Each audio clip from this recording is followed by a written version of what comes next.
Hello বন্ধুরা, আজ আমি আবার এক নতুন রেসিপি নিয়ে চলে এসেছি। রেসিপিটার নাম হলো তেল চিংড়ি। চিংড়ি মাছগুলোকে ভালো করে ধুয়ে নিয়ে আগে নুন হলুদ মাখিয়ে নেব।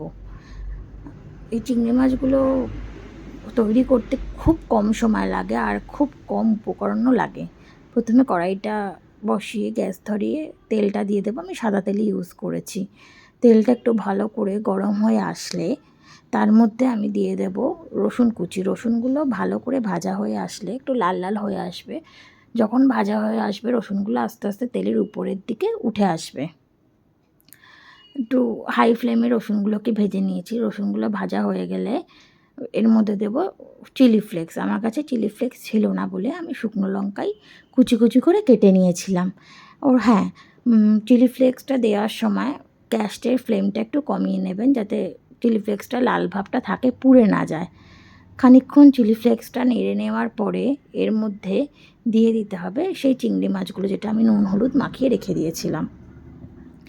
দিয়ে একটু ভালো করে ভাজা ভাজা করে নিতে হবে খানিকক্ষণ। আর এই রেসিপিটা খুব তাড়াতাড়ি হয়, 7-8 মিনিট টাইম লাগে হতে, আর খুব টেস্টি হয়। আর একটু তেলটা বেশি প্রয়োজন হয়, কারণ যেহেতু এটার নাম তেল চিংড়ি, ওই জন্য। আর হ্যাঁ, এই রেসিপিটা আমার নিজের না, এটা আমি আমার দিদির কাছ থেকেই শিখেছিলাম। তো এবার চিংড়ি মাছগুলো একটু ভাজা ভাজা হয়ে গেলে এর মধ্যে পরিমাণ মতো চিনি, লবণ আর হলুদ দিয়ে দিতে হবে।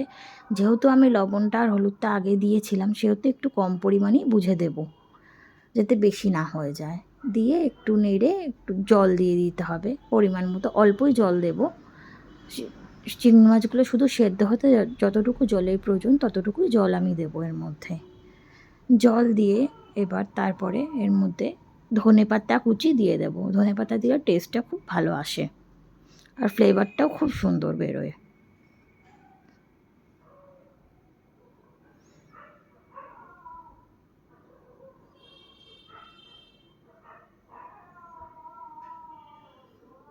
এবার খানিক ফুটিয়ে নেব, যতক্ষণ না জলটা একদম কমে গিয়ে তেলটা বেরিয়ে আসছে মাছের থেকে। একটুও জল থাকলে চলবে না, তাহলে টেস্ট ভালো আসবে না।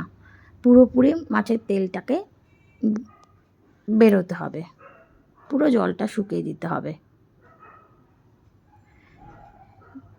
4-5 মিনিটে মোটামুটি জল শুকিয়ে যায়।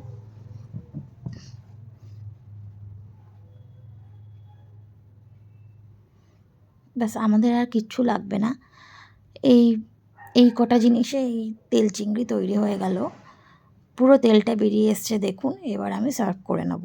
লুকসটা দেখুন, জাস্ট ইয়াম্মি হয়েছে। খেতেও অসম্ভব সুন্দর, আর গরম ভাতের সঙ্গে জাস্ট দারুণ লাগবে। একবার ট্রাই করে দেখতে পারেন।